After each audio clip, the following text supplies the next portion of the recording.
আজকে আমার স্কুল জীবনের দিনগুলোর কথা মনে পড়ে গেল। কেনই বা মনে পড়লো সেটাই আপনাদের সাথে শেয়ার করব।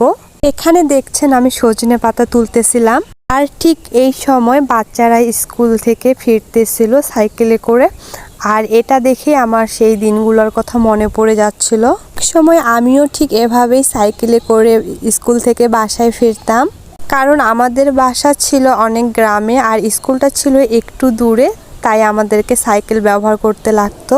এই অনুভূতিটা একমাত্র গ্রামের ছাত্রছাত্রীরাই উপভোগ করছে। তো যাই হোক, আমি এখানে সজনে পাতা পেরে নিচ্ছিলাম এই পুচিটার কাছ থেকে, কারণ আজকে আমি সজনে পাতার ভর্তা রেসিপি আপনাদের সাথে শেয়ার করব। তো আমরা এখন একটা নার্সারিতে ঢুকে গেলাম, আর বাচ্চারা নার্সারিতে ঢুকেই ফুল নিয়ে কাড়াকাড়ি শুরু করে দিয়েছে।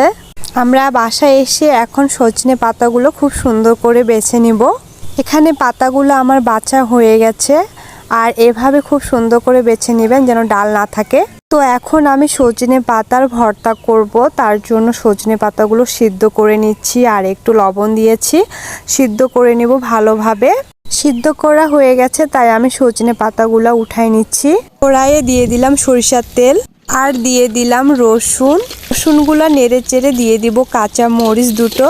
ভর্তার স্বাদ আনার জন্য একটা শুকনো মরিচ ভেজে নেব, তারপরে পেঁয়াজ কুচি দিয়ে নাড়াচাড়া করে এখানে সিদ্ধ করা সজনে পাতাগুলো দিয়ে দিব। আর আমি এখানে শিলপাটায় সজনে পাতাগুলো নিয়ে নিচ্ছি, আর সাথে নিয়ে নিচ্ছি পেঁয়াজ, রসুন, মরিচ সবগুলো একসাথে এগুলো আমি বেটে নিব। আর খুব সুন্দর করে মিহি মিহি করে বেটে নিতে হবে, না হলে ভর্তাটা মজা করবে না। বাটা হয়ে গেলে এখানে আমি আর একটু সরিষার তেল দিয়ে দিব, আর হয়ে গেল আমার সুন্দর সজনে পাতার ভর্তা।